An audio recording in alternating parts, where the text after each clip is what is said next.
তোমরা গতদিন যে অ্যাসাইনমেন্টটা দেওয়া হয়েছিল এটা করছো সবাই? Yes sir. সাবমিট করছো? জি স্যার। সবাই তো বুঝছো খুব ইজি না? Yes sir. Yes, sir.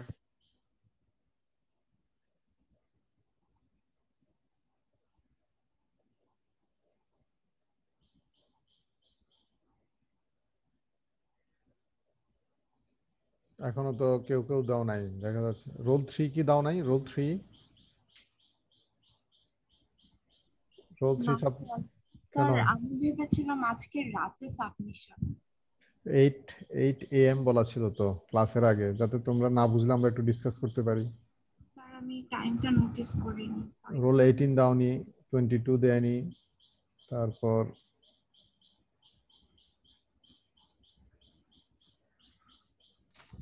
36, 46, 48, 50 দাওনি তোমরা।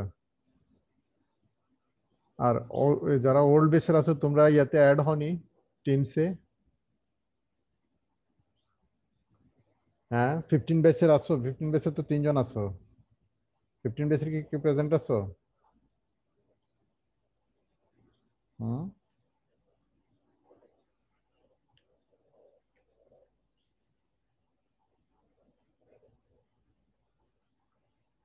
স্বাগত। ওল্ড বেসের ওরা কি জানে না? ওরা কোড পায়নি টিমসের? স্যার আমার তো অ্যাকচুয়ালি ওই রোলগুলো একটু মানে কোর্স রেজিস্ট্রেশন করলে আপনি যদি একটু রোলগুলো বলেন তাহলে আমি স্যার মানে সিনিয়র ভাইয়ের সাথে কন্ট্যাক্ট করে ওনাদের কাছে পৌঁছে দিতে পারবো লিংকটা। ওই যে 15 বেসের 17 আছে দেখো, 15, 22, 15, 32। 17, 22, 32। জি স্যার আমি তাহলে কন্ট্যাক্ট করতেছি। এই 3 জন। জি স্যার। জি স্যার।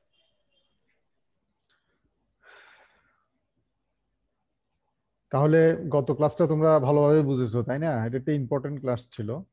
আজকে আরো ইন্টারেস্টিং। মানে আমরা এতদিন ধরে এক্সরে যা পড়তেছি, এখন যেটা হচ্ছে তোমরা ডিরেক্ট প্র্যাকটিক্যাল ফিল্ডে চলে আসতেছো। হ্যাঁ,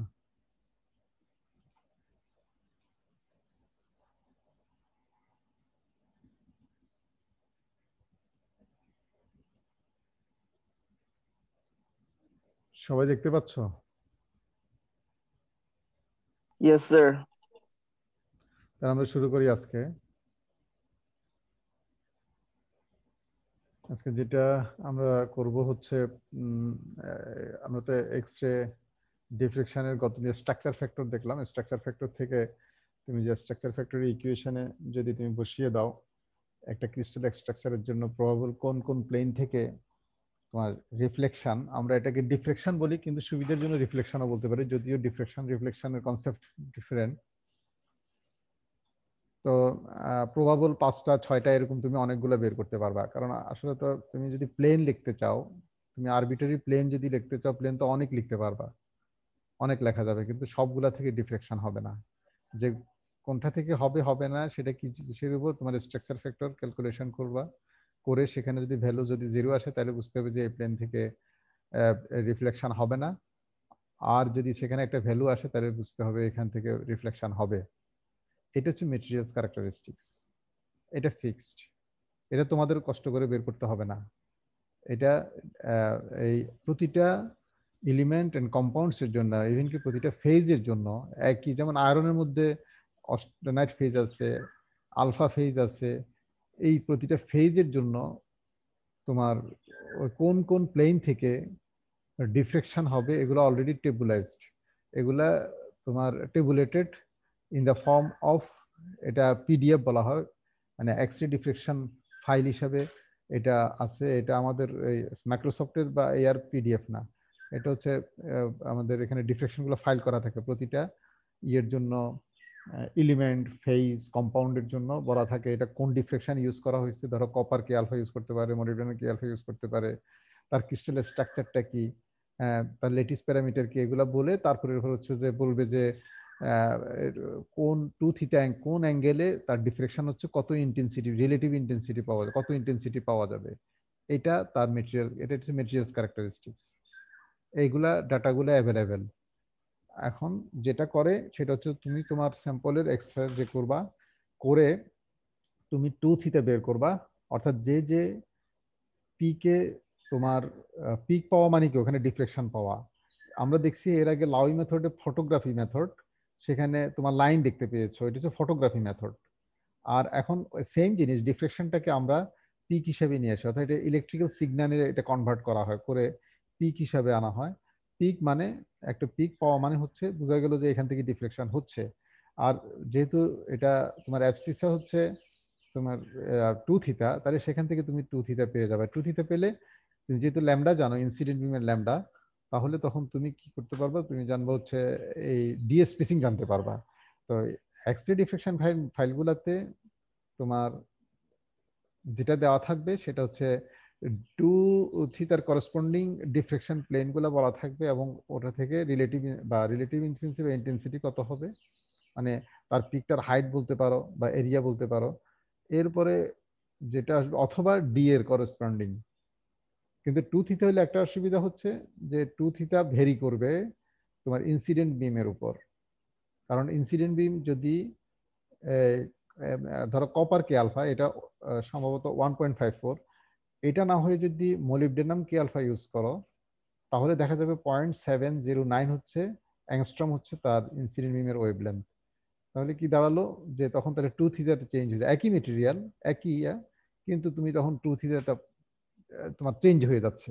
সেক্ষেত্রে ওই তুমি যদি এই এক্সরে ডিফ্রেকশন যেটা করতেছো, টেস্ট যেটা করতেছো, সেটা যদি মোলিবডেনাম কে আলফা তে করে তুমি যদি দেখা গেল যে এই ডিফ্রেকশন ফাইল যেটা ম্যাচ করতেছো যে ডাটাগুলা, সেখানে দেখা যাচ্ছে কপার কে আলফা, তাহলে একটা অ্যাঙ্গেলও মিলবে না।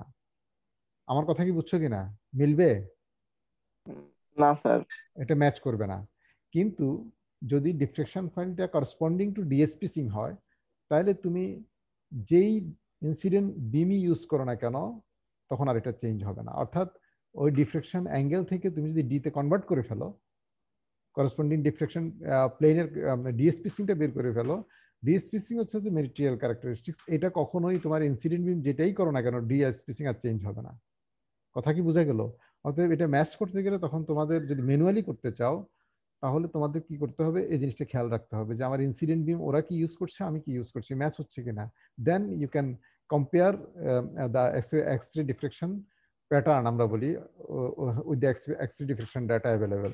কিন্তু যদি দেখো যদি তো তোমারটার সাথে যদি ম্যাচ না করে, অর্থাৎ ইনসিডেন্ট বিম যদি একই না হয়, তাহলে তুমি ম্যাচ করাতে পারবে না। তখন তোমাকে যেতে হবে হচ্ছে রিভার্স প্রসেসে, সেটা হচ্ছে যে ডিফ্রেকশন ফাইলের যে ডাটা আছে সেখানে যদি তুমি ডিএসপিসিং নিয়ে না পেয়ে থাকো, তাহলে ওই টু থিটা বসিয়ে ডিএসপিসিংটা বের করে নিতে হবে।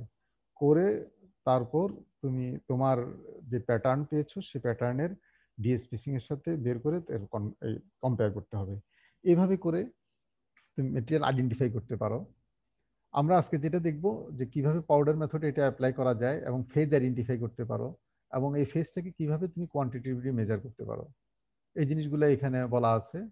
এক্স-রে ডিফ্লেকশন অ্যাপ্লিকেশন, কিভাবে এক্স-রে ডিফ্লেকশনটা তুমি অ্যাপ্লাই করতে পারো to your application, to your materials, এবং how you will identify and quantify your sample. এখন দেখো লেকচার আউটকাম কি হবে। এখান থেকে তুমি যখন করবা, তখন তুমি এই ডিফ্রেকশন পাউডার মেথডটা তুমি অ্যাপ্লাই করতে পারবা টু ইউর স্যাম্পল। আর একটা হচ্ছে যে এখানে পাউডার মেথডটা বলা আছে, এটা মাথায় রাখো। এটা মাথায় রাখো, কারণ পরে একটা জিনিস আমি তোমাদেরকে জিজ্ঞেস করবো, এটার একটু অ্যান্সার করতে হবে। তারপর হচ্ছে তুমি ইন্টেন্সিটি ফেজের যে ইন্টেন্সিটি তা ক্যালকুলেট করতে পারবা। একটা হচ্ছে আইডেন্টিফাই করতে পারবা, একটা হচ্ছে যে তুমি ক্যালকুলেট করতে পারবা, আবার কোয়ান্টিফাই করতে পারবা।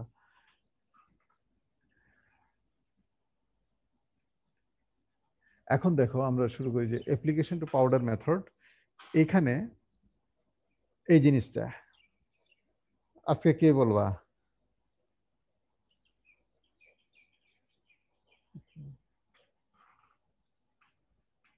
ও ইয়ার কোষ স্বাগত, আমি তোমাকে যে রোল নাম্বার গুলো বলেছিলাম ওল্ড বেসের, এটা ওইটা না, ওই কোর্সের না। স্বাগত। ও জি জি স্যার, আচ্ছা হ্যাঁ না, ওগুলো ওইটা না, ওইটা হচ্ছে 499, ওই কোর্সটা নিচ্ছিলাম তো, ওটার এটা তোমার ওখানে আছে 1320 1329 13 বেসের 2029 দুইজনকে দেখা যাচ্ছে। জি স্যার, আচ্ছা আচ্ছা। ওগুলা কেটে দাও, ওগুলা না। আচ্ছা আচ্ছা, জি স্যার ঠিক আছে স্যার। আমি তাহলে স্যার 15 ব্যাচের কোনো সিনিয়র ভাই কি ছিল? কারণ কাউকে দেখছি না আর কি। হ্যাঁ 15 ব্যাচের কি স্যার কেউ রেজিস্ট্রেশন করেছিল মানে না, এখানে? আমি 15 বেসে যাদেরকে বলছি এটা 499 কোর্সের। আচ্ছা আচ্ছা স্যার। 411 দুজন আমি দেখতেছি ওল্ড বেসের, আচ্ছা একটা 1320 13 বেসের 20 আর 13 বেসের 29, এই দুজনকে দেখতে পাচ্ছি এ পর্যন্ত। আচ্ছা স্যার। আমার এখানে অ্যাটেন্ডেন্সে আছে আর কি। জি স্যার। হুম। রোল 17 আসছো আজকে? রোল 17,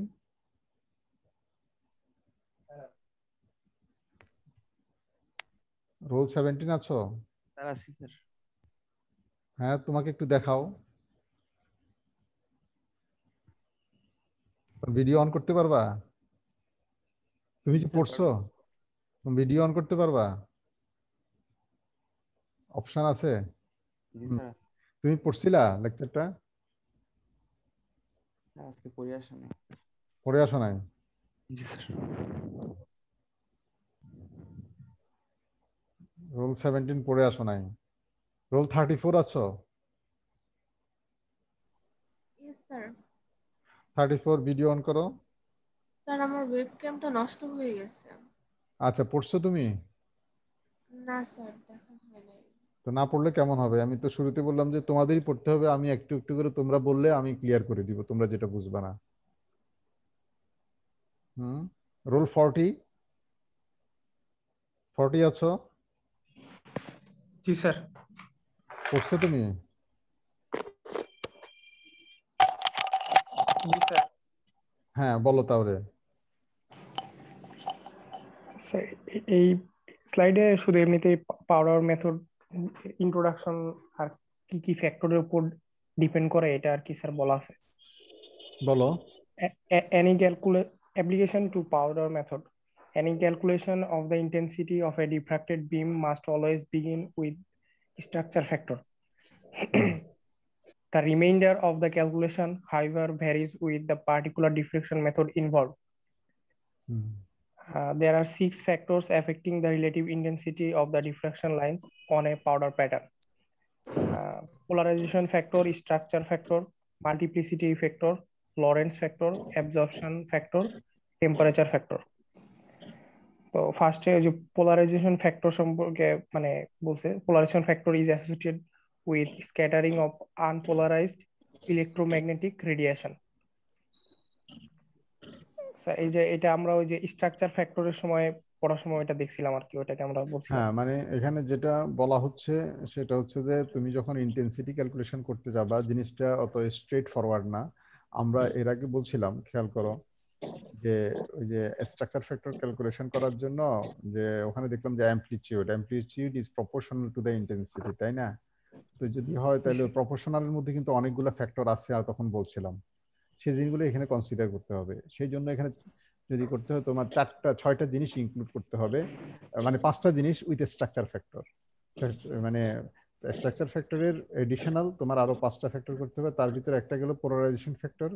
এগুলা তোমার কালিটির বইতে দেওয়া আছে বিস্তারিত, তোমরা কেউ ইন্টারেস্টেড হলে ওখান থেকে পড়ে নেবা, কিন্তু এটা পড়ার অত প্রয়োজন নাই। আমরা এখানে আমাদের ওটা অত বেশি ডিটেল জানার দরকার নেই, কিন্তু কিভাবে আসছে এই ওই পোলারাইজেশন ফ্যাক্টর কোনটা সেই জিনিসটা এখানে নিয়ে আসা হয়েছে 1 plus cos square 2 theta divided by 2।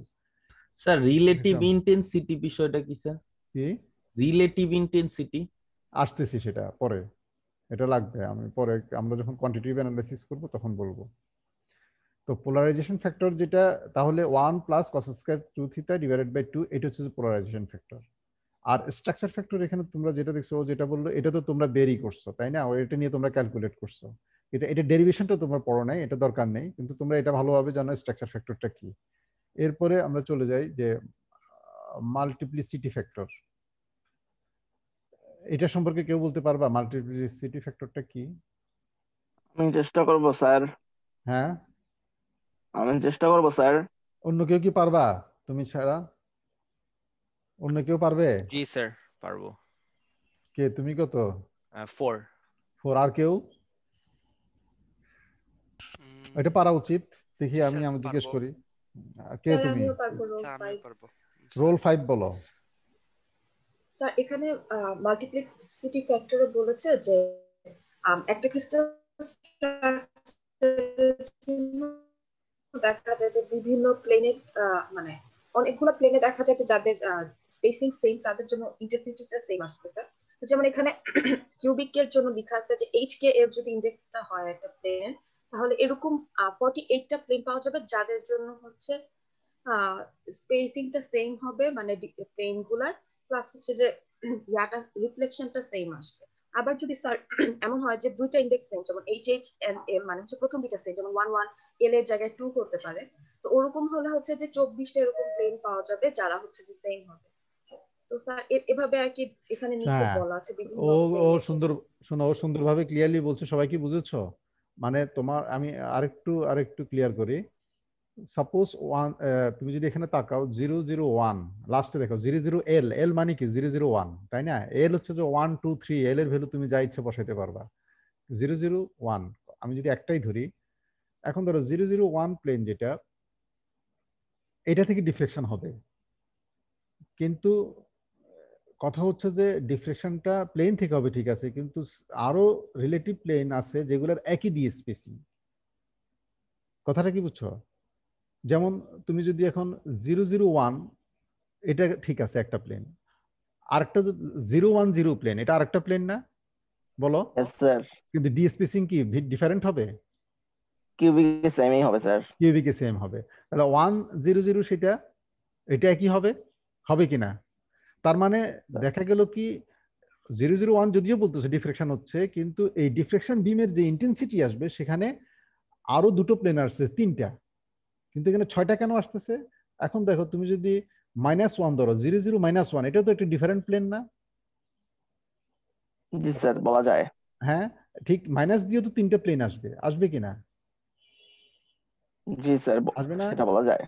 এবং দেখা যাবে যে -1 দিয়েও, মানে বার বলি আমরা, 1 বার দিয়েও 3টা আসবে, আর 1 দিয়েও 3টা আসবে, মোট 6টা। অর্থাৎ এখানে এই জন্য তা মাল্টিপ্লাই হবে, অর্থাৎ ইন্টেন্সিটিটা বাড়বে, রিয়েল ইন্টেন্সিটি, সেজন্য এখানে 6 বসানো হয়েছে। এখানে এই ভ্যালুগুলো এই জন্যই তোমার দেওয়া আছে। আচ্ছা, এখানে একটা জিনিস বলো, যে তোমরা এটা পড়ে আসছো, কোন প্লেনে ডি স্পেসিং একই হবে সেটাকে আমরা কি বলছিলাম এর আগে? বলো দেখি, কেউ মনে আছে কিনা?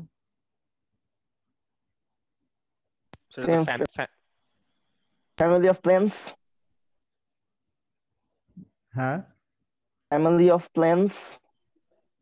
এর আগে একটা কথা বলছিলাম,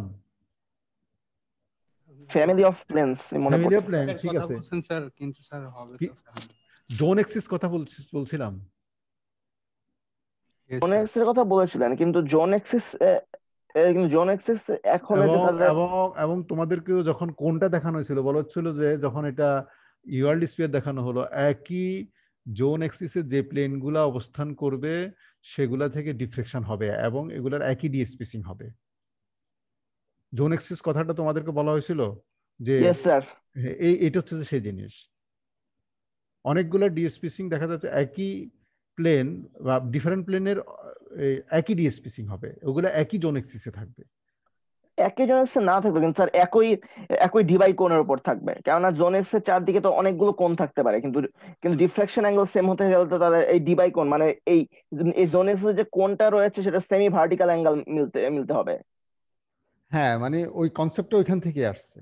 তার মানে এখান থেকে আমরা যেটা আসতে পারি সেটা হচ্ছে যে মাল্টিপ্লিসিটি ফ্যাক্টর, যেটা সেটা তোমরা বুঝতে পারছো। সেটা হচ্ছে যে তুমি একটা প্লেনের ক্ষেত্রে তুমি যদিও তোমার ইন্টেন্সিটিটা হিসাব করছো, কিন্তু এখানে দেখা যাবে যে তার মাল্টিপ্লাই হচ্ছে, অর্থাৎ এত দিয়ে তোমার এটা গুণ হবে, অর্থাৎ এত গুণ পাবা। এখন তুমি যদি এটা যদি টেট্রাগোনাল হয়, স্কেল হয়, তখন 16 চলে আসবে। যেমন এটা যদি কিউবিক H111 প্লেন হয় তখন এটা 8 হবে। বুঝে আসছে কথাটা? এই ভ্যালুটা তোমার, তুমি যখন ইন্টেন্সিটি ক্যালকুলেশন আমি পরে দেখাবো, অল্প আসতেছি, তখন এইখান থেকে এই পি এর ভ্যালুটা, এটা পি দিয়ে এক্সপ্রেস করা হয়, পি এর ভ্যালুটা এই টেবিল থেকে তোমার নিতে হবে। এরপরে রোল 5 কন্টিনিউ করো। লরেন্স পোলারাইজেশন ফ্যাক্টরটা বলো। কয়েকটার মধ্যে স্টার মার্ক কেন? স্টার মার্ক কেন এটা আমি আর দেখি নাই, এটা হয়তো কিছু নোট ছিল নিচে, ওইটা আর খেয়াল করি নাই আমি। ঠিক আছে, লরেন্স পোলারাইজেশন ফ্যাক্টরটা এক্সপ্লেইন করো, রোল 5। জি স্যার। দেন হচ্ছে লরেন্স পোলারাইজেশন ফ্যাক্টর হচ্ছে এখানে, যেটা হচ্ছে যে এর আগে তো আমরা হচ্ছে যে পোলারাইজেশন ফ্যাক্টরটা পড়েছিলাম, তো ওখানে ছিল 1 plus cos square 2 theta by 2। এখানে হচ্ছে যে লরেন্সের যে ফ্যাক্টরটা সেটা আর পোলারাইজেশন ফ্যাক্টরটা একসাথে লেখা হয়েছে। তো লরেন্স ফ্যাক্টরটা 1/4 sin square theta cos theta, যেখানে থিটা হচ্ছে যে ব্র্যাকেট অ্যাঙ্গেল, মানে 2 থিটা হচ্ছে ব্র্যাকেট অ্যাঙ্গেল, এখানে হচ্ছে ওটার হাফ। সো এই ফ্যাক্টরটা স্যার কেন আসে এটা তেমন একটা এটা দরকার নেই, তোমরা শুধু কোণ হিসেবে কাজ করে সেটার একটা হ্যাঁ তোমরা শুধু এখানে টার্মটা মনে রাখো। এটার জন্য এটা বোঝা যায় স্যার। হ্যাঁ, এটা কালিটির বইতে অনেক বিস্তারিত আছে, এটা দরকার নেই। কারণ আমাদের এগুলা তোমাদেরকে জাস্ট দেখানো হচ্ছে যে কি কি টার্ম তোমাদের ইন্টেন্সিটি ক্যালকুলেশনে আনতে হবে। ইন্টেন্সিটি কম বেশি হওয়ার জন্য মাল্টিপ্লিসিটি ফ্যাক্টরটা একটু এক্সপ্লেন করা দরকার ছিল, এর জন্য এক্সপ্লেন করা হয়েছে। আমরা পরের স্লাইডে চলে যাই, কেউ যদি ইন্টারেস্টেড হও পরে দেখে নিও। এটা মানে এখানে অত বেশি প্রয়োজন নেই, শুধু লরেন্স পোলারাইজেশন ফ্যাক্টরটা কি, কোন টার্মটা, এটা তোমার একটু জানা দরকার।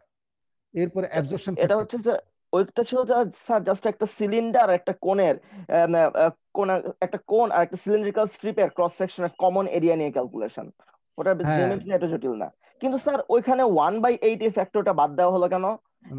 কোনটায় কোথায়? লরেন্স ফ্যাক্টরে ছিল 1/4 আর পোলারাইজেশন ফ্যাক্টর ছিল হাফ। তাহলে দুটো একসাথে মাল্টিপ্লাই হয়ে লরেন্স পোলারাইজেশন ফ্যাক্টরে sine square theta cos square theta না হয়ে 1/8 sine square theta cos square theta হওয়ার কথা না? আমি জানি না, এটা দেখি নাই। যেমন আগে স্লাইডে ছিল হাফ অফ। হ্যাঁ বুঝছি, আমি দেখছি ওইটা, কিন্তু আমি ওটা নিয়ে আর চিন্তা করিনি। কথা বুঝছো? ওইভাবে দেওয়া আছে, ওইভাবে যেটা ক্যালকুলেশনে আসছে এটা আমি ওইভাবে দিয়ে দিয়েছি, ওটা নিয়ে আর আমি চিন্তা করি নাই। কথা বুঝছো? তোমরা দেখো এটা খুঁজে পাও কিনা, তোমরা যদি ইন্টারেস্টেড হও। কিন্তু আমি চলে যাচ্ছি এখন আমাদের মেইন অবজেক্টিভে। এটা তো মানে কিভাবে আসলো, ওরা কি করলো আমি বুঝতে, কারণ এটা লরেন্স পোলারাইজেশন ফ্যাক্টর নিয়ে বিশাল ওখানে একটা ডিসকাশন আছে, আমি এটাতে ঢুকিনি। ওখান থেকে জাস্ট এই টার্মটা আর এই ডেফিনেশনটা জাস্ট নিয়ে আসছি তোমাদের জন্য। কারণ ওইটা করতে গেলে আমার এত বিস্তারিত, যে এটা নিয়ে অ্যানালাইসিস করতে গেলে আমি কোর্স শেষ করতে পারবো না। তোমাদেরকে আগেই বলছি যে এক্স-রে ডিফ্লেকশন, এখানে এই যে ধরো মাল্টিপ্লিসিটি ফ্যাক্টরে এখানেও অনেক আলোচনা আছে। লরেন্স পোলারাইজেশন ফ্যাক্টর এটা নিয়ে, স্ট্রাকচার ফ্যাক্টর নিয়ে তো দেখলাই, তাই না? এগুলো বিস্তারিত প্রতিটা টার্ম, এগুলো কিন্তু একটা ইতিহাস আছে, ব্যাকগ্রাউন্ড আছে। সেই যে আমি যাচ্ছি না, সেখান থেকে আমি মূল জিনিসটা উঠে নিয়ে আসছি। উদ্দেশ্য কি? আমি ইন্টেন্সিটি বের করব, এটা। এখন অ্যাবজর্পশন ফ্যাক্টর সম্পর্কে তোমাদের জানা আছে তাই না? এটা সম্পর্কেও বিস্তারিত কালিটির বইতে দেওয়া আছে। হ্যাঁ, তোমরা এটা জানো যে এটা কে বলবা? আমি বলবো স্যার। না, তুমি একটু পরে বলো, দেখি অন্যরা না পারলে বলবা। রোল 50 আছে নাকি? রোল 50? স্যার আছে, কিন্তু পড়া হয় নাই আজকে। পড়ো নাই কেন? স্যার কালকে একটু বিজি ছিলাম তো, পড়তে সময় পাই নাই। রোল 48 স্যার আছে। পড়ছো?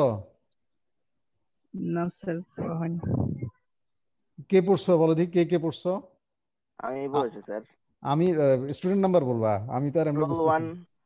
আচ্ছা, 014 ছাড়া আর কে পড়ছো? স্যার 11 পড়ছো। দেখি 11 গতকাল এর মধ্যে, হ্যাঁ 11 বলো। স্যার অ্যাবজর্পশন তো আমরা আগেই পড়েছি আর কি, যে হচ্ছে একটা ম্যাটেরিয়াল তার জিওমেট্রির উপর ডিপেন্ড করে অ্যাবজর্পশন ক্যান ভ্যারি আর কি। এখানে একটা কথা বলা আছে যে যদি ডিফ্রাকশন অ্যাঙ্গেল অনেক বড় হয় তাহলে অ্যাবজর্পশন হচ্ছে সিগনিফিকেন্টলি ইনক্রিজ করবে। আর অ্যাবজর্পশন হচ্ছে একটা ডেফিনেটলি ম্যাস অ্যাবজর্পশন কোএফিসিয়েন্ট দিয়ে আমরা ডিনোট করি, এটাকে আমরা এ নট থেরা বলি আর কি। এটা আমরা ওই ফিল্টারের সময় কিছুটা ডিসকাস করছিলাম, ওইখানে একটা আছে না, ওইটা প্রতিটা ম্যাটেরিয়াল এক্স-রে ডিফ্রাকশন করে, লিডে সবসময় অনেক বেশি করে আর কি। এই জন্য আমরা যখন ওই দেখবা যে এই এক্স-রে মেশিন গুলা যেটা আছে আমাদের ডিপার্টমেন্টে যেটা ছিল বা অন্য জায়গায় যেখানে আছে, তখন এক্স-রেটাকে প্রোটেক্ট করার জন্য লিড ইউজ করা হয় আর কি। হ্যাঁ, এটা তো এরকম তুমি যে ম্যাটেরিয়ালই করো না কেন, সেখানে তোমার এখন ধরো তুমি ইনসিডেন্ট বিম যেটা দিচ্ছ, সেটা ওই কালিটির বইতে কিছু ছবি দিয়ে সুন্দরভাবে বুঝাইছে, কিন্তু এখানে তোমার অনেক বড় হয়ে যাবে দেখে আমি আনিনি। তো এটা কমন সেন্স থেকে যেটা বোঝা যে আসলে এটা ডিফ্লেকশন হয়ে যা ইন্টেন্সিটি ইনসিডেন্ট বিম আসতেছে তার থেকে একটা ফ্র্যাকশন, অর্থাৎ অল্প একটা ফ্র্যাকশন তোমার ডিফ্লেকশন হয়ে বের হচ্ছে স্যাম্পল থেকে, বাকিটা অ্যাবজর্পশন হচ্ছে, এই কথাটাই। এরপর টেম্পারেচার ফ্যাক্টরটা একটু বলো। এবং এই মাস অ্যাবজর্পশন ফ্যাক্টর যেটা, এটা নিয়ে চিন্তা করার দরকার নেই, কারণ এই ভ্যালুটা তোমরা পাবা, এই ভ্যালুটা, এই কোএফিসিয়েন্টের ভ্যালুটা দেওয়া আছে। কথা কি বুঝছো? ঠিক একইভাবে লরেন্স পোলারাইজেশন ফ্যাক্টর কি, এটা তো পারবাই। তুমি পিকটা খেয়াল করো, পিকটা কত, এক্স রে পিকটা তুমি কত অ্যাঙ্গেলে পেয়েছো, এই থিটার ভ্যালুটা বসাই দিলে তুমি লরেন্স পোলারাইজেশন ফ্যাক্টর পেয়ে যাচ্ছ। এখানে তোমার ওই যে কোন প্লেন, সেই হিসাবে তুমি পি এর ভ্যালুটা পেয়ে যাচ্ছ। ঠিক আছে, এই জিনিসগুলা যেমন ঠিক একইভাবে এটা তো কম্বাইন্ড। এখন গেল যেটা টেম্পারেচার ফ্যাক্টরটা বলো। টেম্পারেচার ফ্যাক্টর স্যার আমরা একটা ডেফিনেট কোএফিসিয়েন্টের কথা বলতেছি, যেটাকে আমরা বলতেছি যে sine theta by lambda. So যদি একটা সিগনিফিকেন্টলি ডিসপ্লেসিং এর ভ্যালু খুবই স্মল হয় এবং এই স্কেল মানে ওই প্লেনের ভ্যালুগুলো লার্জ হয়, তাহলে হচ্ছে এই টেম্পারেচার ফ্যাক্টরটার ইম্প্যাক্ট অনেক বেশি হয়। তো আমরা জানি যে স্যার টেম্পারেচার হচ্ছে কি একটা অ্যাটমিক ভাইব্রেশন। সো যদি আমি হাই টেম্পারেচারে থাকি, তার মানে হইতেছে ডেফিনেটলি ওই অ্যাটমের ভাইব্রেশন অনেক সিগনিফিকেন্টলি ইনক্রিজ করবে। তো কিন্তু যদি অ্যাটমিক ভাইব্রেশন যদি রিডিউস করে, তাহলে হচ্ছে একটা কথা বলা আছে, যেটা হচ্ছে যে মানে coherence of the scattering will be more closely packed in the crystal আর কি। বিকজ যদি স্যার আমরা যদি অ্যাটমের ভাইব্রেশন অনেক বেড়ে যায়, তাহলে তো স্যার মানে কোহেরেন্সি হয়ে যাবে, জি স্যার, নষ্ট হয়ে যাবে। হ্যাঁ, কোহেরেন্সি নষ্ট হয়ে যাবে। সো এবং এই ভাইব্রেশনটা কিন্তু কম না। রুম টেম্পারেচারে একটা অ্যাটম যখন ভাইব্রেট করে, এখানে বলা আছে, কালিটির বইতে বলা আছে, আসলে কালিটির বইটা কেউ যদি অ্যাডভান্স স্টাডি করতে চাও তোমরা পড়তে পারো আর কি, কিন্তু আমি আমাদের এই পড়ার জন্য প্রয়োজন নেই, এই জন্য প্রয়োজন নেই বলতেছিলাম যে তাহলে তোমরা অন্যগুলো কমপ্লিট করতে পারবা না। হ্যাঁ, তো এই কালিটির বইটা সবাই কালেকশনে রাখবা, ভবিষ্যতে ফিউচারেও কাজে লাগবে তুমি যদি এক্সরে পড়তে চাও। আচ্ছা, এখানে বলা হচ্ছে তোমার রুম টেম্পারেচারে যে অ্যাটমিক ভাইব্রেশন, সেটা কিন্তু কম না। পয়েন্ট কত দেখলাম, 17 অ্যাংস্ট্রম দেখলাম। এটা কিন্তু খুব কম। কি এটা, এটা বলা হচ্ছে তোমার লেটিস ডিসটেন্স যেটা থাকে, সেই লেটিস ক্রিস্টালের প্রায় 6%। এখন টেম্পারেচার আরো বাড়তে থাকলে এই ভাইব্রেশনটা বাড়তে থাকবে। এটার কারণে তোমার ইনসিডেন্ট বিমের যেই স্ক্যাটারিং হবে, সেই স্ক্যাটারিংটা তোমার কোহেরেন্সি লুজ করবে। কোহেরেন্সি যদি লুজ করে, তাহলে ডিফ্লেকশনে তুমি যেই ইন্টেন্সিটি পাবা, সেখানে কিন্তু ওই ইন্টেন্সিটি আসবে না, কমে যাবে। স্যার আপনি যে বলেন যে 0.17 অ্যাংস্ট্রম, এটা স্যার কোন মেটাল এর? ওইটা একটা ইন জেনারেল তারা ডেটা কম্পেয়ার করার জন্য দেওয়া হয়েছে, কোন মেটাল এটা বলেনি আর কি, মানে তোমাকে বোঝানোর জন্য যে আসলে এই টেম্পারেচার যে একটা ভাইব্রেশন আছে, সেটা যে নেগলিজিবল না ফর এক্সট্রা অ্যানালাইসিস। এমনি নেগলিজিবল, কিন্তু এক্সট্রা অ্যানালাইসিসের জন্য যে এটা নেগলিজিবল না, এটা হচ্ছে কনসিডার করতে হবে স্যার সিগনিফিকেন্স বোঝানোর জন্য 0.17 বলছে, এবং বলা হচ্ছে যে ওই ডিস্টেন্সের প্রায় 6% হচ্ছে যে তোমার এই লেটিস ভাইব্রেশনটা, এবং এবং এটা বলছে মিনিমাম, এটা হচ্ছে রুম টেম্পারেচারে। এখন যদি টেম্পারেচার বাড়তে থাকে, তখন দেখা যাবে যে তোমার এই ডিস্ট্রিবিউশনটা বেড়ে যায়। এটা বিশেষ করে তোমার কিছু এক্সরে ডিফ্লেকশন করা হয় হাই টেম্পারেচার, অর্থাৎ তোমার ধরো 200, 300, 400, 500 ডিগ্রিতে কি ফেজ হচ্ছে ইনস্ট্যান্ট, এটা ইনস্ট্যান্টেনিয়াস তোমার এক্সরে ডিফ্লেকশন করা হয়, তখন তো এই টেম্পারেচার ফ্যাক্টরটা অনেক ইম্পর্টেন্ট, এখানেও ইম্পর্টেন্ট, তখন এই ফ্যাক্টরটা আরো বেশি কনসিডার করতে হয়। এরপরে দেখো এই ফাইনালি তোমার এই ইকুয়েশনটা চিনো কিনা, এই ইকুয়েশনটা চিনো? রোল সবগুলা ফ্যাক্টর একসাথে করে, সবগুলা ফ্যাক্টর একসাথে করা হয়েছে। রোল 14 ছাড়া আর কি বলতে, এই শুনো, তোমরা কিন্তু কেউ যদি পড়ে আসো, আমি বলার সাথে সাথে বলবা, আমি কিন্তু প্রতিদিন তোমাদের এগুলা নোট করতেছি, কে পড়ে আসতেছো কে পড়ে আসছে, মার্কিং হচ্ছে, কিন্তু আমি এটা বলতেছি, কথা কি বুঝছো? যে পারতেছো তাকে 1 দিচ্ছি, যে পারতেছো না সে তাকে 0 দিচ্ছি। ফাইনালি এগুলো অ্যাড হবে, অ্যাড হয়ে পার্সেন্টেজ করা হবে। অতএব 14 বা যারা পারো, এরা তো আছে, এদেরটা পরে, কিন্তু অন্যরা যারা পড়ে আসছো তারা বলতে পারো, নিজে থেকে বলে ফেলবা, না নিলে লুজ করবা। আর আমি যাদেরকে জিজ্ঞেস করব, না পারলে তো বুঝতেই পারতেছো। আচ্ছা, এটাই এখানে কি কে বলবা বলো দেখি, 14 ছাড়া কে বলবা? 3 বলো। জি স্যার, স্যার এখানে তো ফার্স্ট অফ অল যে সবগুলো ফ্যাক্টরকে একসাথে করা আছে, স্কেলিং ফ্যাক্টরটা আছে যেখানে হচ্ছে আই নটটা আছে। তারপর স্যার আমরা একটু আগে পড়লাম, এটা কি বলা জানি স্যার, আমরা একটু আগে পড়লাম পোলারাইজেশন ফ্যাক্টর আছে এখানে, টেম্পারেচার ফ্যাক্টরটাও আছে। তো স্যার সব মিলিয়ে আর কি অ্যাবজর্পশন, এটা এই যে এটা কি অ্যাবজর্পশন ফ্যাক্টর, এটা হচ্ছে টেম্পারেচার ফ্যাক্টর। স্যার লাস্টেরটা হচ্ছে কি টেম্পারেচার ফ্যাক্টর, আর এখানে কে এর মধ্যে যেটা আছে এটা বলতেছে যে স্যার স্কেলিং ফ্যাক্টর। মানে এখানে তোমার ইনসিডেন্ট বিমের ইন্টেন্সিটিটা এখানে ইনক্লুডেড। জি স্যার, কথাটা বুঝছো? সো স্যার সবগুলো মিলিয়ে আমরা ইন্টেন্সিটিটা পাই। সো এটা হচ্ছে কি নর্মালি ক্যালকুলেট করা অনেক হার্ড, সো আমরা সিমুলেট করে ক্যালকুলেট করতে পারি জিনিসটা। আর একটা জিনিস হচ্ছে স্যার যে এই আমরা যে রেজাল্টটাকে পাবো সেটাকে হচ্ছে কি আবার নর্মালাইজ করতে হয়, যে আমাদের ম্যাক্সিমাম ইন্টেন্সিটি যে কার্ভটাকে আমরা পাই এক্সআরডি থেকে, তাহলে যেন সবগুলো কম্পারেবল রেজাল্ট হয়। আচ্ছা, এখানে একটা জিনিস বলে, ওই যে এর আগে কে একটা প্রশ্ন করছিলেন ইন্টেন্সিটি নিয়ে, রিলেটিভ ইন্টেন্সিটি নিয়ে বলছিল না? রিলেটিভ ইন্টেন্সিটি কথাটা হচ্ছে যে মানে একটা প্লেনের যে ইন্টেন্সিটি পেয়েছো আরেকটার ইন্টেন্সিটি কত গুণ একটার তুলনায় একটা। এই জন্য এখানে দেখো একটা ইকুয়েশন দেখানো হয়েছে যে ম্যাক্সিমাম, অর্থাৎ ধরো তুমি কথার কথা ছয়টা, সাপোজ 6টা প্লেন থেকে তোমার ডিফ্লেকশন হচ্ছে, সবচেয়ে বেশি কোনটা পেয়েছো ইন্টেন্সিটি, সেটাকে বসিয়ে তারপর ওইটার কম্পারিজনে বাকিগুলাকে তোমার পার্সেন্টেজ করা হয়। কথাটা বুঝছো? এটাকে তোমার সিম্পল করার জন্য। এই তাহলে এই পর্যন্ত বুঝছো। এখন আমরা অ্যাপ্লিকেশনে চলে আসি। কিভাবে তুমি এখন তো ক্লিয়ার যে এই টার্মগুলা এটা কিন্তু তোমাদের লাগবে, তোমাদের একটা অ্যাসাইনমেন্ট দিব, তোমরা নিজেরাই এটা ইউজ করবা।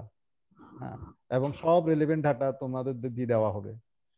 আচ্ছা, এখন দেখো এটা কে বলতে পারবা?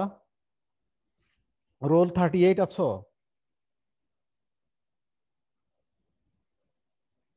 Role 38 absent?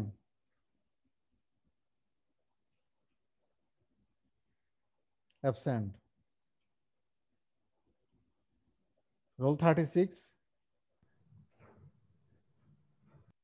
36 আছো?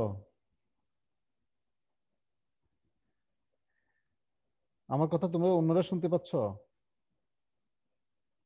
জি স্যার। জি স্যার। 36 এই আমি ইয়ের কল করলে স্বাগত একটু খেয়াল করে তো, থাকলে যদি আছে, আর নাহলে যদি না থাকে বলো নাই। জি স্যার আছে। জি স্যার আছে, কিন্তু সে রেসপন্স করছে না কেন? হ্যালো, এই রোল 36 নাকি তুমি? স্যার 38 শুনতে পাচ্ছেন?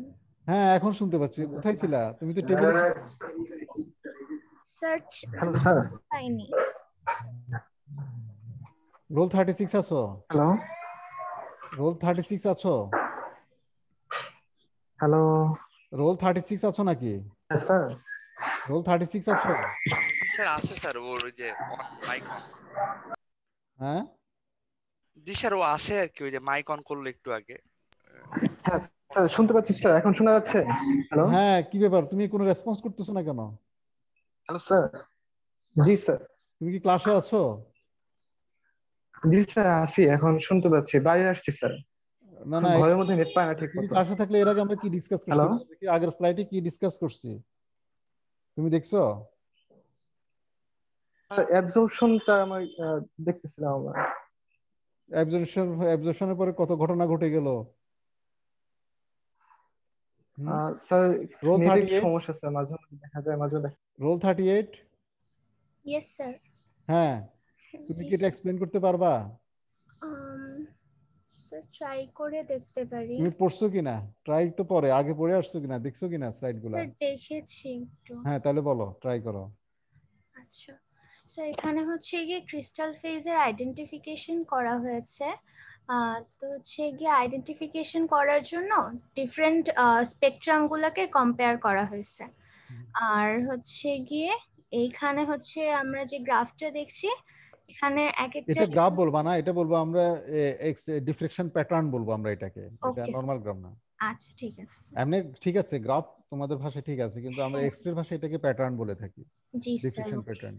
হ্যাঁ, এখানে হচ্ছে গিয়ে ডিফারেন্ট পিক পেয়েছি হচ্ছে গিয়ে ডিফারেন্ট ফেজের জন্য। আর মানে হচ্ছে এখানে পিক পজিশনটা যেটা 2 থিটা, এটা হচ্ছে গিয়ে আইডেন্টিফাই করে দেন হচ্ছে ব্র্যাগস ল ইউজ করে সেখান থেকে আমরা হচ্ছে ডি স্পেসিংটা ক্যালকুলেট করব।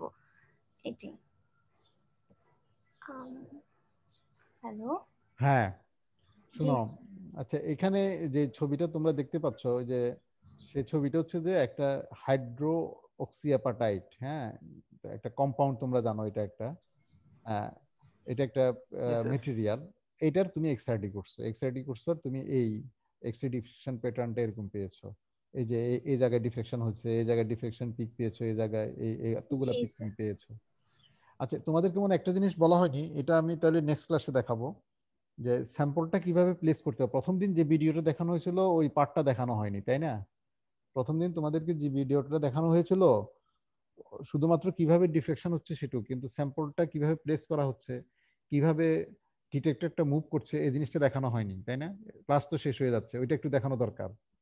কারণ তোমার স্যাম্পল যত ডিগ্রি অ্যাঙ্গেলে মুভ করবে, তোমার ডিফ্লেকশন ডিটেক্টর যেটা, সেই ডিটেক্টরটা তার 2 টাইমস অ্যাঙ্গেল অর্থাৎ দ্বিগুণ অ্যাঙ্গেলে তোমার মুভ করে। এটা আমরা দেখাবো, ওই ভিডিওটা দেখলে তোমাদের ক্লিয়ার হবে। আচ্ছা, যাই হোক, এখন তুমি প্যাটার্ন পেয়েছো, এই প্যাটার্নটা এরকম, ঠিক আছে? তো এখান থেকে তুমি কি আইডেন্টিফাই করতে পারবা? প্রথমে তুমি কি করবা, তোমার কাজটা কি হবে? স্যার ব্র্যাগস ল ইউজ করে স্পেসিংটা প্রথম হচ্ছে তোমার টু থিটাটাকে আইডেন্টিফাই করতে হ্যাঁ, হবে। পিকগুলো ক্যালকুলেট করতে হবে। প্রথম হচ্ছে পিকের টু থিটা পজিশনটা, আমরা বলি পজিশন হচ্ছে ইন টার্মস অফ তোমার টু থিটা। হ্যাঁ, টু থিটা তুমি নিয়ে আসবা। আনার পরে এই টু থিটা থেকে তুমি একটা হচ্ছে যে তুমি রাখো যে কোন পিকগুলো পেয়েছো সেটা টু থিটা গুলা রাখো, আর তার করসপন্ডিং তুমি কি করতে পারবে, ডি স্পেসিং বের করতে পারবে বাই অ্যাপ্লাইং ব্র্যাগস ল। ঠিক আছে না? তাহলে তোমার কাছে দুটো ডাটা আসলো, তোমার ডি স্পেসিংও থাকলো তোমার হাতে, টু থিটাও থাকলো। কিসের? এই পিক গুলার। তুমি কিন্তু আর কিছুই জানো না। এখন তুমি কি করবা, তুমি এখন এই হাইড্রোক্সি অ্যাপারেটের যে পিডিএফ ফাইল, এই যে দেখো পাউডার ডিফ্লেকশন ফাইল, এরকম থাউজেন্ডস অফ ফাইল দেওয়া আছে। প্রতিটা, আমি আগেই বলছি যে প্রতিটা মেটেরিয়ালের জন্য, প্রতিটা এলিমেন্টের জন্য, প্রতিটা ফেজের জন্য, আসলে ফেজ হিসাবে প্রতিটা কম্পাউন্ডের জন্য তোমার দেওয়া আছে। অ্যালুমিনিয়াম অক্সাইডের কিসের স্ট্রাকচার, অ্যালুমিনিয়াম অক্সাইডের তোমার আলফার জন্য দেওয়া আছে, অ্যালুমিনিয়াম অক্সাইডের কয়েকটা ফেজ আছে। আয়রন অক্সাইডের আবার ধরো তোমরা পড়ে আসছো ফেরাস মেটালার্জিতে, হেমাটাইট, ওস্টাইট, ম্যাগনেটাইট, ইন্ডিভিজুয়াল দেওয়া আছে। এরকম প্রতিটার জন্য একটা করে ডিফ্লেকশন ফাইল দেওয়া আছে। স্যার আমি যদি একদম সম্পূর্ণ নতুন একটা ফেজ সিনথেসিস করি, যেটার কোনো ফাইল নেই বা আগে থেকে রিসার্চ করে বের করা হয়, তাহলে ওটার আমি ক্রিস্টাল স্ট্রাকচার বের করব কিভাবে? হ্যাঁ, ওইটা তখন নিজে গবেষণা করে বের করতে হবে। এটাই তো নতুন নতুন। তবে এ পর্যন্ত যত মেটেরিয়ালের হচ্ছে সবগুলাই দেখা যাচ্ছে যে আগে থেকে বের করে ফেলছে। সেটাই আমি অবাক হয়েছি যে এই জিনিসটা কিন্তু আজ থেকে 60-70 বছর আগে করা, অ্যাটলিস্ট 70-80 ইয়ার্স এগো এই ফাইলগুলা। তাহলে দেখো, আমরা শুধু বুদ্ধিমান না, আমরা শুধু আইটির যুগ হয়ে আমরাই শুধু ওই কি বলে এটাকে সুইচ টিপে সবকিছু করছি না। তাহলে এনারা এই জিনিসগুলো কিভাবে করলো? আমি খুব মাঝে মাঝে অবাক হয়ে যাই যে আমরা বুঝতেই এত কষ্ট হচ্ছে, জিনিসটা এত কমপ্লিকেটেড, ওনারা কিভাবে এগুলো করলো এবং এখন পর্যন্ত একই রেজাল্টই দিচ্ছে, ওইটাই পাওয়া যাচ্ছে কারেক্ট রেজাল্ট। এটা দিক কি আমি যেটুকু বুঝি, আমি যেটুকু রিয়েলাইজ করি যে সব যুগে সব মানুষের ইন্টেলেকচুয়াল লেভেলটা একই, তাই নয় কি? নাকি নিয়ারলি প্রবাবলি। হ্যাঁ, এখন কথা হচ্ছে যে টেকনোলজির কারণে, মেথোডোলজির কারণে অ্যাপ্লিকেশনটা ভিন্ন হচ্ছে। তা না হলে যখন ওনারা করছে তখন ওনাদের হাতে এত টুল ছিল না, কিন্তু এই পিডিএফ ফাইলগুলো যখন করছে এত টুল ছিল না। এখন যেরকম ভাবে তোমার ক্যারেক্টারাইজেশন টুল, সফিস্টিকেটেড টুল চলে আসছে, ওনাদের হাতে টুল এত ছিল না, কিন্তু ওনারা তো করছে। আমি যদি জানি যে এটা ক্রিস্টাল স্ট্রাকচার কি এবং ল্যাটিস স্পেসিং কি, তাহলে তো আমি নিজের কোনো একটা প্রোগ্রামে আমি পিডিএফ ফাইল জেনারেট করতে পারি, যেমন ধরুন ভেস্তাতেই আমি জেনারেট করতে পারবো। কিন্তু যদি আমি তার শুধু কম্পোজিশন জানি, ক্রিস্টাল স্ট্রাকচারটাই না জানি, সেটা আমি কি করে বের করবো? হ্যাঁ, না, এটা তুমি প্রত্যেকটা মেটেরিয়ালেরই তুমি যদি ঘেটে দেখো, প্রত্যেকটা মেটেরিয়ালই এই পর্যন্ত যতগুলো আছে, আমরা তো নতুন মেটেরিয়াল ইনভেনশন কমই হচ্ছে। আগের মেটেরিয়াল, বেসিক মেটেরিয়ালসকে কম্বাইন করে তাকে বিভিন্নভাবে সিনথেসাইজ করে ট্রিটমেন্ট করে আরেকটার আমরা টার্ন করতেছি। টার্ন করলে কি কি ফেজ আসতে পারে সে ডাটাগুলো অ্যাভেলেবেল সব জায়গায়, কোনোটাই একদম আননোন না। কথা কি বুঝছো? স্যার একদম আননোন তো আছে, যেমন ধরুন যে ড্যানিয়েল শেচম্যান যখন প্রথম কোয়ার্টজ ক্রিস্টাল আবিষ্কার করলেন, তখন তো এটা পিডিএফ ফাইল দূরে থাকে, সেখানে তো ক্রিস্টালগ্রাফির বেসিক জিওমেট্রি তো মিলছিল না। তাহলে ওইটা তো আমি সেটাই, তুমি যেটা বলতেছো এটার সাথে তো আমি একমত, কিন্তু সেটার পরিমাণটা অনেক কম এবং সেটাই আবিষ্কার করে তখন পিডিএফ ফাইল হিসেবে নতুন তখন এই ডাটার ভিতর ঢুকে যাচ্ছে। তা এবং এটা করতে যে তাদেরকে বিভিন্নভাবে এক্সপেরিমেন্ট করে এগুলা যেভাবে এস্টাবলিশ করছে ওইটাকে এস্টাবলিশ করে যখন এটা অয়েল অ্যাকসেপ্টেড হবে, এটা তখন আমরা বলি যে এটাকে ইয়া করা হয়, কি বলে এটাকে, প্যাটেন্ট করা হয়, করে টোরে তারপরে এরপরে পিডিএফ ফাইলে ইনক্লুড হয়। কিন্তু এখন যেটা হচ্ছে এই নতুন মেটেরিয়ালস, নতুন কম্পাউন্ড, নতুন ফেজের ইনক্লুশনটা অনেক কম। আগে যেরকম ভাবে একসাথে চলে আসছে সে তুলনায় এখন এগুলা খুব কম। খুব কম কি স্যার? কেননা হ্যাঁ যেমন মিনারেল গুলো দেখলাম, মিনারেল গুলো যেমন যে স্টোনস বা রক্স, এগুলো ধরুন যে একসাথে আগে হয়তো অ্যানালিসিস হতো, কিন্তু স্যার এগুলো যেমন সিনথেটিক অ্যানালগ যেমন কিছু পাওয়া যায়, যেমন ধরুন যে ইট্রিয়াম অ্যালুমিনিয়াম গার্নেট বা ধরুন যে বেরিয়াম সাবস্ট্রেটেড পেরোক্সাইড, এগুলো তো আগে ন্যাচারালি ছিল না। ওগুলো স্যার পরে ইনভেন্ট করা হয়েছে, কিন্তু এখন তো সেই ডাটাগুলো অ্যাভেলেবল। তো স্যার ওই তো সেগুলো তো মানে নিশ্চয়ই করা তুমি হয়। তো এখন আমি বলতেছিলাম যে এখন তুমি কথার কথায় আগে যে এই এতগুলা জিনিস একসাথে আসছে সে তুলনায় এখন কয়টা অ্যাড হচ্ছে? তুমি আমাকে এটা বলো, এখন এক স্যার দুই নতুন থেকে নতুন কয়টা অ্যাড হচ্ছে? সেমিকন্ডাক্টর, প্রবাবলি না না, সেমিকন্ডাক্টরের দিকে হচ্ছে, অর্গানোমেটালিক্স এর দিকে গত হচ্ছে। লাস্ট তুমি যদি খুঁজো তো গত লাস্ট 10 ইয়ার্সে কতটা অ্যাড হয়েছে? এটা আমার ঠিক আমার জানি কথা না, কি এই বলছো, ব্যাপারে দেখিনি সেটাই স্যার। এখন ওইটাই বলতেছিলাম। তুমি যদি চিন্তা করো যে প্রথম যখন এই জিনিসগুলা আসলো, এই মেথোডোলজিটা আসলো, তখন কতগুলা কম্পাউন্ডের অ্যাড হয়েছে আর এখন কতগুলা অ্যাড হচ্ছে প্রতি 10 বছরে 5 বছরে? অবশ্যই ডেফিনেটলি এখন অনেক কম হবে। নিউ মেটেরিয়ালস কমই আসতেছে। নিউ মেটেরিয়ালস এর যেগুলো আছে ইনভেনশন অনেক, হ্যাঁ হ্যাঁ আসতেছে, কিন্তু সেটা রেটটা কম, এটাই স্বাভাবিক। হ্যাঁ আচ্ছা, যাই হোক, আমার কথা হলো যে আমরা যে কমন যে জিনিসগুলো ইউজ করি একদম নিউ মেটেরিয়াল ছিল, সেটা তুমি পিডিএফ পাবা না, সেটা তো অ্যানালাইসিস করে তখন বের করতে হবে। কিন্তু আমাদের রিসার্চের জন্য যতগুলো এখন আমরা করতেছি তার অলমোস্ট 90 থেকে 95% এখনকার যে পিডিএফ গুলা অ্যাভেলেবেল মার্কেটে, সব জায়গায় রিসার্চ ল্যাবে, সেখান থেকে তুমি ম্যাচ করাতে পারবা। তাই এখন আমরা যেটা বলছিলাম হাইড্রোক্সি অ্যাপাটাইটের এরকম একটা প্যাটার্ন তুমি নিলা, নিয়ে এখন এই দেখো এখানে পাশে যেটা দেখা যাচ্ছে, ছবিটা দেখতে পাচ্ছ? Yes sir.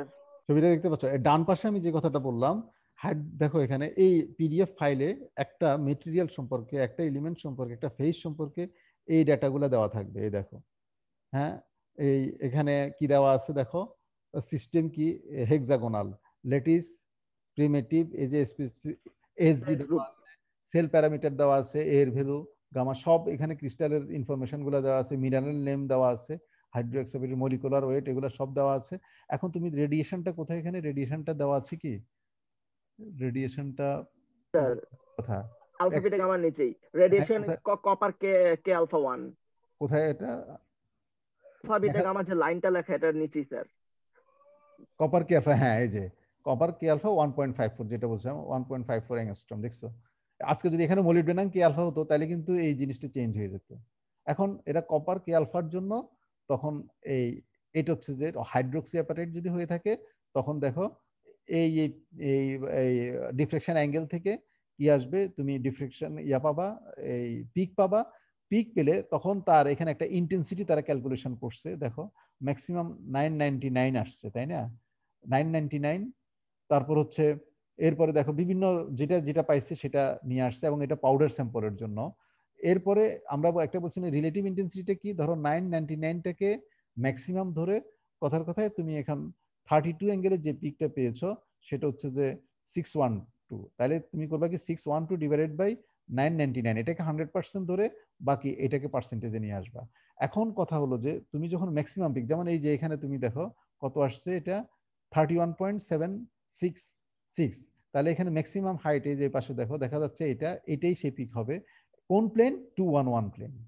তার মানে তুমি এই পিকটা এখন পেয়ে গেলা, এখান থেকে কি পেলা, ইন্টেন্সিটির জিনিসটাও পেলা, আবার 211 এটা প্লেন থেকে আসতেছে। এইভাবে তুমি যদি ম্যাচ করাও দেখা যাবে যে প্রত্যেকটা পিক এক একটা প্লেন। স্যার প্লেন গুলা বুঝবো কি করে, প্লেন কোথা থেকে আসছে বা কিভাবে? এটা কে এক্সপ্লেন করতে পারবা তোমাদের মধ্যে? অন্য কে ওর প্রশ্নটা, অন্য কেউ কি জানো? অ্যাকচুয়ালি প্লেন গুলো আইডেন্টিফাই করার কথা। হ্যাঁ, ও বলতেছে যে প্লেন কেমনে বুঝবে। আমি যতদূর মনে করি যে একবার যখন আমি এই পিকের প্যাটার্নটা পেয়ে যাবো এবং যখন আমি মেশিনে ফিট করবো, তখন তো মেশিন লার্নিং বা এরকম ডাটা সায়েন্সের অ্যালগোরিদম গুলো আছে, সেগুলোই খুঁজে বের করবে যে এক্স্যাক্টলি এই রেশিওতে পিক গুলো ডাটাবেজে ঠিক কোথায় আছে। ওই ডাটা সেটাই সায়েন্স টুলস গুলো আমাকে এই ফাইলটা এনে দেবে, আমি ফাইলটা খুলবো বা ওই ফাইল থেকে কোয়েরি করবো, কোয়েরি করলে আমি অ্যাকচুয়ালি ডাটা পেয়ে যাবো। মানে এখন হইতেছে যে তুমি এটা মেশিনই করতেছো, আমাদের সময় মেশিন ছিল না, বুঝছো? আমরা যখন করছি, আমরা যখন মাস্টার্স করছি, পিএইচডির সময় আসছিল, কিন্তু তাও কিন্তু ইয়ের সময় আমরা যখন মাস্টার্স করছি ওই সময় আমরা এই ফ্যাসিলিটিটা, বাইরে যে ফ্যাসিলিটিটা পাইছি মানে সফটওয়্যার বেস, কিন্তু আমরা যখন আমাদের দেশে করছি, ডিপার্টমেন্টে করছি, তখন পাইনি। এরকম ফাইল ধরে আমরা করছি। এইভাবে প্রথমে থিতাগুলাকে আমরা আইডেন্টিফাই করে ফেলছি, করে তারপর এটার করসপন্ডিং প্লেন তো এখানেই চলে আসতেছে। তুমি যে প্রশ্নটা আগে যে প্রশ্নটা করছো, প্লেন কিভাবে বুঝবা, তুমি এভাবে বুঝবা। ধরো 31.766 এ একটা পিক পেয়েছো, এই যে এই পিকটা, তো এই পিকটা কোন প্লেন থেকে ডিফ্লেকশন হলো সেটা হচ্ছে, দেখো এখানে পাশে প্লেনও দেওয়া আছে 211, এটা হচ্ছে মেটেরিয়ালস ক্যারেক্টারিস্টিক্স, এটা চেঞ্জ হবে না। কথা কি বুঝছো? এখান থেকে তুমি বসাবা যে এটা 211 প্লেন। এখন সুমিত যে কথাটা বললো, এটা আমরা ম্যানুয়ালি করছি, অনেক সময় লাগছে। এখন ম্যানুয়াল না, এখন পুরো ডাটাটা তোমার সফটওয়্যারে ইনপুট দেওয়া আছে। তুমি যখন ম্যাচিং দিবা তখন দেখা যাবে যে সে করবে কি, প্রবাবল ম্যাচিং তোমাকে দেখাবে। এখানে তোমার নলেজ থাকা লাগবে, তাহলে দেখা যাবে যে তুমি মানে অ্যানালাইসিসটা ইজি না, এটার জন্য এক্সপার্ট হইতে হবে। মেথডটা তোমার জানা ইজি, কিন্তু তুমি যখন এক্সাক্ট বের করবে সেটা অত ইজি না। এটা অনেক কিছু অপটিমাইজ করতে হয়, অনেক কারেকশন আছে এখানে। কথাটা বুঝছো?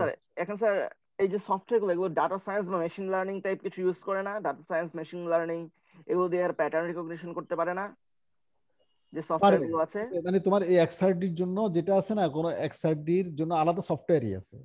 যে তুমি এক্সআরডি এই প্যাটার্ন নেছো না, এই প্যাটার্নের সফট কপি অর্থাৎ ডেটাগুলা, যে তুমি ডিজিটাল ডেটা যেগুলো আছে না, যে এক্সেল ডাটা যেটা, সেটাকে এনে তুমি যখন ওই সফটওয়্যারের ভিতর দিয়ে দিবা, সেটা আমরাও ইউজ করি, এটা আমার কাছেও আছে। ওটা দিয়ে দিলে তখন দেখা যায় যে সে প্রবাবল পিকটা তোমার দিয়ে দেয়। দিলে কি হবে, কিন্তু কথা হচ্ছে সেখানে যদি তোমার যদি আগে থেকে যদি নলেজ না থাকে, দেখা যাবে যে তুমি বলবে একটা, আসলে ঘটনা এটা না আরেকটা। অনেকগুলো ফ্যাক্টর আছে, অ্যানালাইসিসটা এটার জন্য এক্সপার্ট হইতে হবে, এটার জন্য এক্সপার্টিস লাগবে। তোমার বোঝার জন্য এক্সপার্টিস লাগবে না, বের করার জন্য এক্সপার্টাইজ তোমার হইতে হবে। এখানে অনেকগুলো ফ্যাক্টর চলে আসবে অ্যানালাইসিসে গেলে, সেটা আমরা শিখবো না। আমরা জাস্ট কিভাবে করে সেই জিনিসটা তোমাদের নলেজে আমরা এই আন্ডার গ্রাজুয়েট লেভেল পর্যন্ত করে ছেড়ে দিব। তাহলে বুঝছো কিনা যে আমরা যেটা ডিপার্টমেন্টটা আমরা নিজেরা করছি, সেটা হচ্ছে এরকম একটা প্যাটার্ন নিয়েছি, নিয়ে টুথিটা বের করছি, টুথিটা বের করে এরপরে আমরা জানি যে কোন মেটেরিয়াল নিয়ে আমরা কাজ করেছি। ওই মেটেরিয়ালের সবগুলা ডিফ্লেকশন, সবগুলা ফেজের ডিফ্লেকশন ফাইল এরকম সামনে রেখেছি, রেখে দেখতেছি যে কোনটার সাথে ম্যাচ করে যায়, কোনটার সাথে কোনটা ম্যাচ করে। কথা কি বুঝছো? ম্যাচ করা এরকমও হয় যে অনেক সময় যে দুটো কি বলে, দুটো ফেজের একই সাথে ওভারল্যাপ করে যায়, এরকমও ঘটনা ঘটে খুব কাছাকাছি, মানে তুমি বুঝতেছো না এখানে দুটো, তখন ওখানে দুটোই আমরা ইন্ডিকেট করি যে এখানে কাছাকাছি হয়তো আইডেন্টিফাই করা যাচ্ছে না, এখানে দুটো প্লেন। কথাটা কি বুঝছো? দুটো দুই ফেজের এরকমও হয়, এইভাবে করে এটা।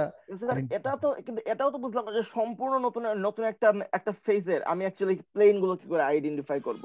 আমি তো সম্পূর্ণ একটা নতুন ফেজের আমি তো অ্যাঙ্গেল গুলো আইডেন্টিফাই করতে পারবো এবং ডি ভ্যালু গুলো বের করতে পারবো। এখন আমাদের সময় ডিফিকাল্ট ছিল যখন তোমার কাছে এই ফাইলগুলো ছিল, কিন্তু এখন যখন আমাদের সফট কপি সফটওয়্যার যখন চলে আসছে না, সেখানে যখন এটা ম্যাচিং করবে তাহলে সম্পূর্ণ আননোন ফেজটা তোমাকে দেখাবে, কিন্তু সেটা কনফার্ম ওই ফেজ কিনা সেটা তোমাকে শিওর করতে হবে। তোমার এখানে প্রি নলেজ লাগবে, তোমাকে এটা লার্ন করতে হবে। কথা কি বুঝছো? যে ধরো তুমি করছো একরকম, তোমার এক্সপেক্টেড রেজাল্ট এটা হওয়ার কথা, আরেকটা ফেজ চলে আসছে, সেটা এই ফাইল দেখে আমরা পারবো না। এটা এখন সফটওয়্যার চলে আসছে, সে তোমাকে দেখাবে বারবার যে এটা ম্যাচ করতেছে, তখন তুমি এটা নক করবা যে আসলে এটা হওয়ার কোনো চান্স আছে কিনা, তখন তুমি এটাকে কনফার্ম করতে হবে। তার মানে আমি যখন সম্পূর্ণ নতুন একটা ফেজের মিক্সড এক্সআরডি করব, তখন এই সম্পূর্ণ নতুন ফেজটারও সেপারেট একটা এক্সআরডি প্যাটার্ন আমার সামনে চলে আসবে, কিন্তু কম্পিউটার আইডেন্টিফাই করতে পারবে না যে এটা কোন ফেজ, কেন তার ডাটা সে পারবে, সে বলে দিবে, বলবে যে প্রবাবল বললে যে এটা আসলে সেটা কিনা। তোমার তো নলেজে নাই যে আসলে এখানে এই ফেজ হওয়ার কথা না, তুমি ভাবতেছো যে আমি দিচ্ছি আমার লিটারেচার রিভিউ, আমার নলেজ যেটা আমি এই জিনিস করতে চাচ্ছি, কিন্তু এখানে এই ফেজ আসে, কিন্তু দেখা গেল যে ওই ফেজটা চলে আসছে। কথা বোঝো নাই? সে ফেজ দেখাবে যে এটা এই ফেজ, কিন্তু তোমার এটা বিশ্বাস হচ্ছে না যে না এটা তো হওয়ার কথা না। অনেক সময় এরকম ভুলভাবেও সে দেখায়, অনেক সময় সত্যিকার ভাবে, তখন তোমাকে এটা কনফার্ম করতে হবে যে আসলে এখানে ফেজ আসছে কিনা, তখন তোমাকে ডিটেল আরো ইনভেস্টিগেশনে যেতে হবে। আর যে একটা পিওর কম্পাউন্ড হয় যেটা আগে কখনোই সিনথেসাইজ করা হয়নি, সেটা আমি কি সেটা তো আমি ধরুন যে আমি এমনিতেও যদি সিঙ্গেল ক্রিস্টাল তৈরি করতে বা সরি পাউডারও তৈরি করে ফেলি, তাহলেও কিন্তু স্যার আমি ওই পিওর কিন্তু আননোন কম্পাউন্ডের কিন্তু আমি চার্ট পারবা না, এটা পারবা না। পিওর আননোন তোমার পিডিএফ আসে নাই, অর্থাৎ কোনো ডিফ্লেকশন ফাইল আসে নাই এরকম, তুমি একদম নিউ, তাহলে তুমি নিউ মেটেরিয়াল, এটা নিউ মেটেরিয়াল তুমি পারবা না। এটা তোমার নিউমেট্রিক এক্সআরডি প্যাটার্ন চলে এলো, তো এটার অ্যাকচুয়ালি ওই যে ডিপ স্পেসিং বা এই ল্যাটিসের পয়েন্ট গুলো কোথায় কোথায় অবস্থিত সেটা আমি বের করব কিভাবে? সেটা তোমাকে এইটাই তো, এটা রিসার্চ করে এটার জন্যই একটা তোমার নোবেল প্রাইজ পাওয়ার অবস্থা আসবে। তুমি যেটা একদম কমপ্লিট নিউ মেটেরিয়ালস, যেটার এখনো কোনো পিডিএফ ফাইল হয়নি, হ্যাঁ, এটা একদম নিউ মেটেরিয়াল, খেয়াল করো এটা কিন্তু কম্বিনেশনে তৈরি হয়নি, নিউ মেটেরিয়াল। অতএব এটার জন্য প্রচুর রিসার্চ হয়ে তোমাকে এই জিনিসগুলো যেরকম ভাবে এস্টাবলিশ করছে ওইভাবে এস্টাবলিশ করতে হবে, এবং সেটা রিপ্রোডিউসেবল হইতে হবে, তখন এটা অ্যাকসেপ্টেড হবে। কথা কি বুঝছো? আদারওয়াইজ তুমি এটা আইডেন্টিফাই করতে পারবে না। মানে স্যার একদম সম্পূর্ণ নতুন ফেস আইডেন্টিফাই করা আমাদের স্যার আমাদের একটা ক্লাস আছে। কয়টায়? স্যার 10টায়। 3 মিনিট পরে। তাহলে কি হলো, আজকে তো শেষ করতে পারলাম না অন্য কথা বলে বলে। আসলে ইন্টারেস্টিং পার্টি তো আসলাম না। আজকে যেটা দেখালাম এটা একটা কোয়ালিটেটিভ মেজারমেন্ট। আমরা তাহলে এক কাজ করি, এখন শেষ করি, নেক্সট ক্লাসে পরের ক্লাসটা তোমরা পড়ে আসবে, আমি ইয়া দিয়ে দিব। আর এখানে একটা অ্যাসাইনমেন্ট থাকবে, এটা পরের ক্লাসে দেই। তাহলে এটা পরে হচ্ছে কোয়ান্টিটিভ, তুমি কিভাবে ধরো দুটো ফেজ আছে, তিনটা ফেজ আছে, এই ফেজটা কোনটা কত পার্সেন্ট আছে, এই আমাদের নেক্সট স্লাইডগুলো কিন্তু এটার উপর ছিল, বুঝছো? তো স্যার যে আগামীকালকার প্রেজেন্টেশনটাও কি আগামীকাল পরে আসবো? কোনটা? কালকেও তো স্যার একটা প্রেজেন্টেশন, আগামীকালকেও তো একটা স্লাইড পড়ানো হবে, মানে ওই পুরো স্লাইডটাও কি পরে আসবো? ওইটা পড়ে আসো, ওইটাকে আপলোড দিই নাই আমি। হ্যাঁ, ওটা আপলোড দেই নাই, দেখি আমি আজকে রাতে হয়তো আপলোড দিয়ে দিব এটা। ঠিক আছে, তাহলে এখানে শেষ করি। আর তার আগে তোমরা ইয়ে করো, ওই যে অ্যাটেন্ডেন্সটা দিয়ে দাও। কে কে নাই? 38 নাই। তারপর স্যার 7, 14, 24, 26, 14, 24, 26, 32, 32, 35, 43, 44। 35, 43, 44। ঠিক আছে, কেউ থাকলে একটু রেসপন্ড। যদি যাদের নাম বললো আমি আবার বলি, হ্যাঁ, 7, 14, 24, 26, 32, 35, 43, 44, 38 অ্যাবসেন্ট। স্যার 38 ছিল। তো 38 তো রেসপন্স করে নাই আমি যখন পরে করছে। আচ্ছা হ্যাঁ, পরে করছে ঠিক আছে। ওর মানে ইয়েতে সমস্যা হচ্ছিল তাই না, ওই যে নেটওয়ার্কের সমস্যা হচ্ছিল। ঠিক আছে, তোমাদেরকে যেটা হচ্ছে যে স্লাইডের পরে একটা অ্যাসাইনমেন্ট দেওয়া হবে, ওই অ্যাসাইনমেন্ট থেকে তোমরা নিজেরাই ফেজ আইডেন্টিফাই করা লাগবে না, আমি ফেজ বলে দিব, কোয়ান্টিফিকেশনটা তোমরা করবা কিভাবে ফেজ কোয়ান্টিফিকেশন করে। স্যার রোল 3 বলছিলাম। বলো। স্যার আমি অ্যাসাইনমেন্টটা সাবমিট করেছি, একটু লেট হয়ে গেছে স্যার। ঠিক আছে, অসুবিধা নাই, যারা করো নাই তারা করে দাও, ওখানে তো লেট সাবমিশন থাকবে, আমি তো নোট থাকবে, অসুবিধা নেই। Thank you sir. ঠিক আছে, আর রোল 50 আছো? জি স্যার আছি। আজকে রাতে যে মিটিং জানো এটা? হ্যাঁ স্যার জানি। ঠিক আছে, রাত 9টায়। ঠিক আছে স্যার। অন্যরা তো জানে সবাই? হ্যাঁ স্যার জানে। আচ্ছা ঠিক আছে, ঠিক আছে, সবাই ভালো থাকো। Sir 44 sir. 44 কি স্যার অ্যাটেন্ডেন্সের জন্য। তো এখন আসছে বললে হবে নাকি? তুমি তো ক্লাসে ছিলে না, লাস্টে ঢুকে বললে কি হবে? জি স্যার। তুমি তো ক্লাসে ছিলে না, নাচ শিখে আবার এখন কেন অ্যাটেন্ডেন্স দিতে আসলা? ঠিক আছে, পরশুদিন তোমাদের সাথে ক্লাস, আমি দেখি আজকে রাতে হবে, কাল সকালে ওই নেক্সট স্লাইডটা আপলোড দিয়ে দিব। ঠিক আছে, সবাই ভালো থাকো, আসসালামু আলাইকুম।